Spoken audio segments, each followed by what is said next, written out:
let's get into it. So, welcome to the Annie Tunes In podcast. Thanks for joining me. Thank you for having me. It was nice of you to reach out and coordinate all this. So I appreciate your flexibility on time and everything else. Oh, absolutely. So, the first thing I kind of want to ask you is how you got started in the industry. It's like any person's career path. Things kind of take random turns and fortunate turns, and it's how you sort of capitalize on it. Basically, I got into broadcasting conventionally and I say conventionally because it's not the only way, but it's the more common way, and it's sort of like minor league baseball. Out of college, you kind of want to go single A, double A, triple A. And I did that. I was, first started in Missouri, then went to Iowa. And then my next job was in Las Vegas. So I came to Las Vegas and was working for the local ABC affiliate as the normal sports guy, 6 and 11 o'clock news. And over time, because I ended up being here 7 years, there was sort of Vegas is a unique city in a lot of ways, but also just the local residents is very transient. So doing things that you would normally do from a coverage standpoint in a local market doesn't really apply to Las Vegas. Like, for example, the minor league team, I think there's so many like LA transplants, things like this. They're not as invested as they were maybe like a Raleigh or something like that. And so I kind of figured out at the time there was no Golden Knights, no Vegas Raiders. And, Mayweather was fighting at the Thomas and Mack when I first moved here. So he was not like Mayweather yet. And UFC hadn't really exploded. It was starting to take off. But so I basically figured out that the local sports team, if you will, was betting. And I did a lot of betting content because I was already interested in it. And so I became just much more proficient in it and developed contacts and did just a lot of local kind of content for my sportscasts. And then eventually I started co-hosting a sports betting show with a couple other guys who with the Las Vegas Review Journal who had similar betting interests. And we ended up launching it and gone to ESPN local affiliate 1100. And it became sort of my niche, if you will. And then I got the ESPN job, went sort of conventional broadcasting again, regular SportsCenter host rotation, things along those lines. And then once the legalization shift happened, I had this Vegas background. So it was all because of my local broadcasting career, really. And then I sort of dove in once I was out here. So it's kind of climbing up the ladder. And then did ESPN reach out to you or did you kind of pitch it to them? Well, it's a little bit of both. So I was approached to, there was talk of maybe, this is all pre-legalization. There was talk of maybe doing some content that was fantasy/betting. I started writing for the ESPN.com's Chalk section, which is their sports betting section. And that was like sort of overlapping with my ESPN, like SportsCenter duties. Mm-hmm. And everything radio and things like that. So there's discussions began, and I was already kind of in the family, and then I started pushing hard for a show. I was like, hey, we're ESPN, we can do content pretty well. Like we do TV shows, okay. So I was like, we have all the resources because so many people were out of the loop with what it would look like, just because there was it was still taboo, there was still a stigma. No one really knew what to expect with a betting show. Like, do you have just throw darts, flip coins? I mean, how crazy can you be? We see other people do some funny content, but I think we approached it in a very SportsCenter-y way, like news and information, and then went from there. And do you think it exploded over the last like 2-3 years? Yeah, without a doubt. I think what happened was sort of the legalization. That was the first big domino to fall. I mean, I think everyone can agree on that. And once that happened, leagues were saying, okay, like they didn't really know what the betting space was about, and nor should they. It was against federal law. And so I give them a lot of credit for sort of going on a fact-finding mission, being open-minded about things and proceeding cautiously. And then they began to have partnerships with operators, and that sort of just snowballed from there in a good way. And what happened was just seeing our show and things like that, they realized that you can do mature and tasteful conversations around sports betting without getting into the silliness or the debauchery of it all and all that fun stuff. So I think there's an element of, then it became everyone started chasing each other, right? So the TV networks started to get involved. And I think everyone's just trying to figure out where the Venn diagram sort of sweet spot is in terms of general content, right? Whether it be SportsCenter, whether it be game broadcast, like where does gambling fit? And I think that's my question, moving forward. I think that's what everyone's trying to figure out because there's always, like a sports betting section of ESPN.com or alternate viewing experience. There's always going to be content. It's just the main content. What's the appetite for the consumer? Okay, so where do you see that going then? That's the $1 million question. So Hmm. we do a lot of content on ESPN.com that has betting flavor. So there's the news elements, which is like, hey, the season's beginning. The Buffalo Bills are your favorites out in according to odds makers. Then there's like, Tua going from 40-1 to 14-1 as the MVP. So there's newsy stories that supplement things. Justin Herbert injury. What does that mean for the sports? Oh, that's interesting. Things like that. And then there's the context. So if a broadcaster in a game might want to weave in a point spread, if it kind of furthers the analytics, like again, gives context. It's just one of many analytics. And then after that, it's, at one point do you mention, Al Michaels or Brent Musburger, legend, over the years have always weaved in a point spread or two, and that's fine. That's a hood, a wink and a nod. But figuring out what element that is, I have an opinion, but it's hard because I'm so immersed. I would have to look at data and things like that. I mean, I have again, talking to people, whatever, and I don't work on game broadcasts, so sometimes at halftimes there's not a ton of space to weave it in. Other halftimes there is. And so I think we're all kind of figuring it out, meaning all the networks, and going from there. I see. And how do you see this season versus the past season going so far? In terms of betting, do you feel like you're kind of hitting the nail on the head starting out? Well, I think I'm easing into it. I think NFL has been all right. College has been hit or miss. Some of the outlier bets, whether it be first halves or team totals, have not come through. But I'm always so the professional bettors do a lot of like September's like their busiest month in terms of volume of bets, and then it's sort of the market tightens a little bit. I'm kind of the other way, and so I'm easing into it a little bit because I want to like see more data points for this year. But NFL is such a tricky thing. It's all about, for me, it's about situational handicapping. I mean, look at the line move tonight for the Bengals, right? It's all about short week. Dolphins played 90 plays on defense last week in the humidity against the Bills, and sort of the Bengals come in a little fresher. Tua, we're not sure about his injury. So it's all about like situational and timing and outlier sort of variables. College, similar. I mean, for sure, like James Madison last week was, my favorite play and a very popular play just because Appalachian State had so many big wins. So you learned the games aren't played in a vacuum, but for the most part, the NFL is such a tight market. It is what it is, right? So far so good, I would say, but there's been some spots where I've done better than most or better than others, and then not so much the other way in certain other weeks. Yeah, we got a big game tonight. The Dolphins, I'm near Miami, and the Bengals. Right. How do you see that one playing out? We've talked about it. There's just a lot of moving parts. And if this game, you always want to ask yourself in these island games, the island prime time, Thursday night, Sunday night, Monday night, you want to ask yourself if this was like a Sunday afternoon game, would you bet it? Or are you only going to play it because it's in the prime time? And I think most people would say I'm only playing it because it's in the prime time. That's fine. You can have some fun with it.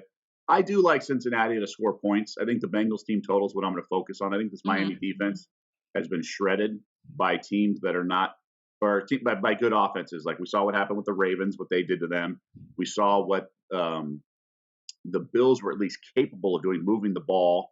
Give Miami credit for some goal line stands and things like that. But for the most part, the Bills were able to move the ball, and obviously the Ravens were too. So I think Cincinnati's going to be able to get their points. I just can't lay a number over 3 now. So that's why I'm focusing on the team total. It's like 26.5, that neighborhood. So I'm going to focus on that and take the over there. Just not worry about the Dolphins because I just don't know what to expect from Tua and things along those lines. And there's been quite a few injuries from what I've seen. How do you think that's going to impact the game? Tonight's game? Yeah, I mean, that's the unknown. I mean, we all thought it was a head injury with Tua. I actually bet the Bills second half last week just because I thought he wasn't going to return because the timing of the injury was the end of the first half. So I was a little bit in the dark.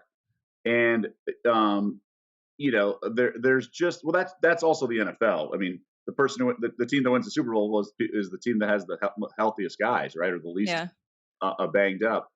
And I would say that unknown about the health of Tua and things like that is what's forcing me to go with the team total. So going back into sports betting, for people that have never done it before, don't really know what it's about, there's a ton of moving factors. There's point spread, money line, futures, parlays, all this type of stuff. What would you say to focus on if someone is just starting out, they want to bet on a game, and they're trying to figure out, there's so many different ways to go about it? Yeah, I think that's sort of the edge. I mean, right? So sports books, just like every casino game, whether it be roulette, craps, blackjack, have an inherent mathematical edge. And that is because of just the math of the deck of cards or the math of a roulette wheel or whatever. They built in a house advantage. And sports books have it too in the form of transaction costs, let's call it, whether it be the juice or the vig. So your advantage as a bettor in theory is that you get to pick the bet. And obviously it's cleaner with a deck of cards or a roulette wheel, the math of things. Excuse me. But in essence, you have the big board to pick one or two things that you think the book may be a little off in or the market is off on. And I think that's where your advantage is if you have one. So I would say pick the things you know. Like if you're a huge fantasy bettor or fantasy player, excuse me, you might have an advantage in prop bets. Like you know certain things. And these are markets that are sort of not polished and not totally tight. So there are opportunities there. So I know we're all get it ingrained in our head, the house always wins, things like that. It's not necessarily true in sports. In the big picture, in the big, like it is, but there are people who win betting. You just have to have extreme discipline, things like that. So I would say bet with what you know. Some people say don't bet the team, your favorite team.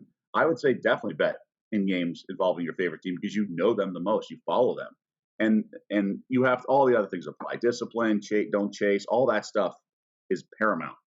But I would say if you want to ease into it, bet the stuff you're most comfortable with. But also you can, create a log of bets and things. There's all sorts of things you can do to sort of familiarize yourself with the industry without spending any money or risking any money. You can say, hey, I like these 3 prop bets. Let's see how it goes or whatever.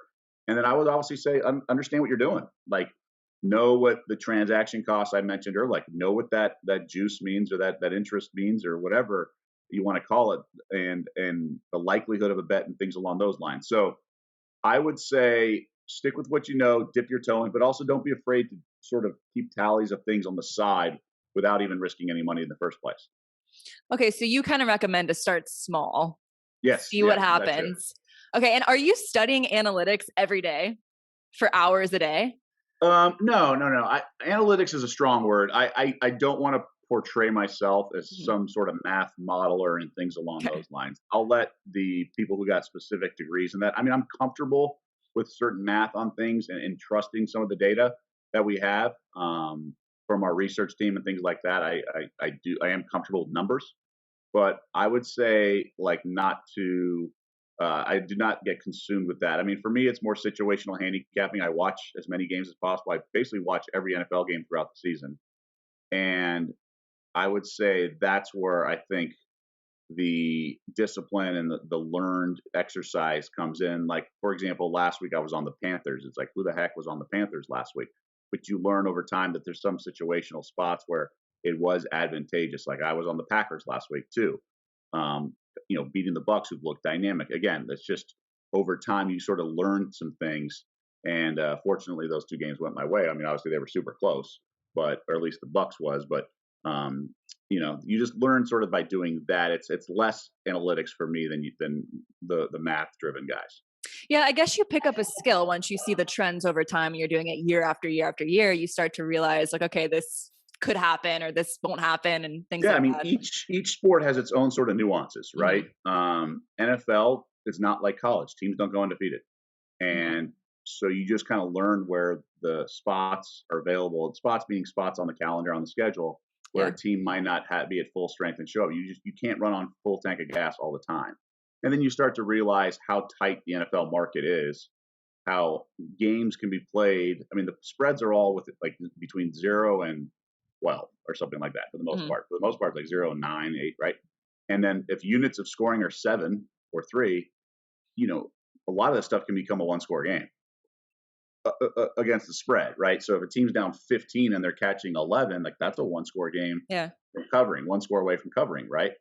So you have to think along those lines. So a lot of these point spread outcomes come down to 3 or 4 plays in the course of a game. And it's, if you're laying 6 points and it's 4 in the fourth quarter, you're looking at like a 3rd and 5 on the 15-yard line.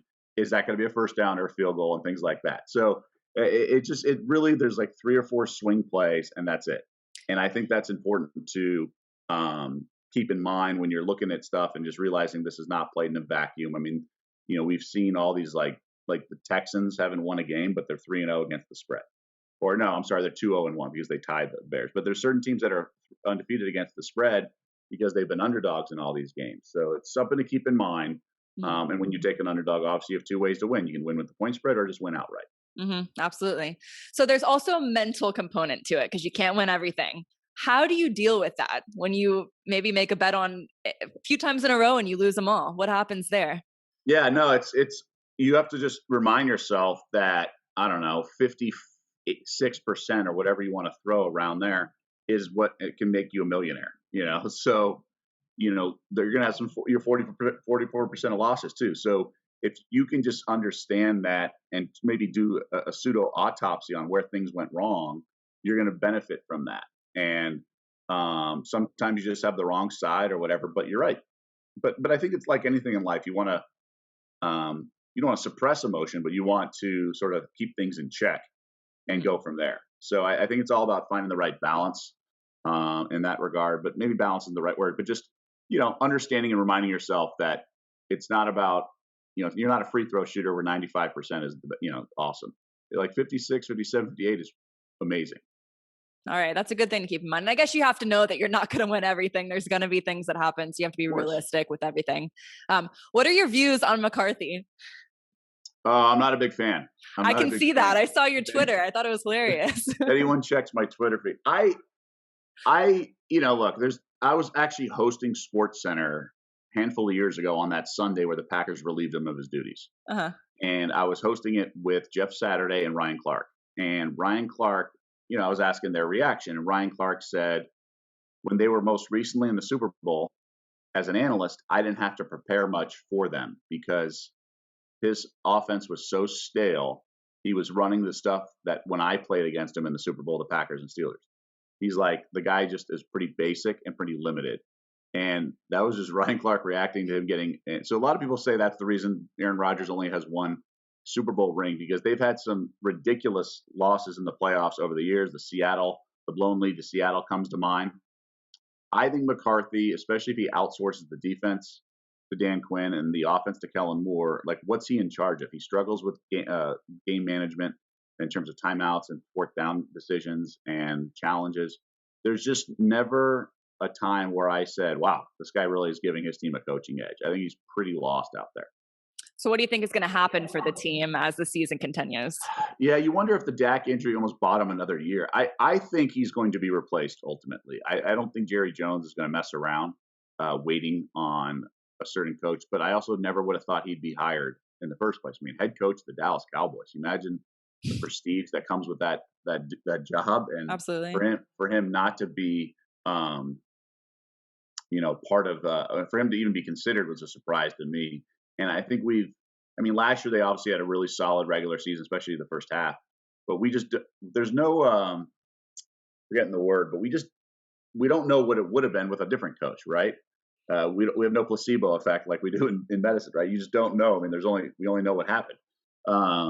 So I just can't imagine they're going to win because of him. I think they win despite of him. All right. So you're not going to be betting on that team. Well, I could. I mean, situationally, but again, they might win and cover in spite of him. Like I was on the Cowboys Monday night. I thought they were the better team and the Giants, whatever. But it wasn't because of McCarthy. It was because of a lot of other reasons. Absolutely. Well, that's why you got to stay focused and pay attention to what's going on, play by play. Right, but you always any Cowboys bet is received with trepidation on my end for sure. Okay, good to know. All right, so where can they find you? I know you have a podcast, so tell me all about that and where they can find it. Yeah, so we've done a little bit of everything. We've we're actually tweaking some of our content, so no podcast. I actually probably tweak that out. So I had a role change in the last couple of weeks. So I'm on Daily Wager 4 days a week, no longer 5.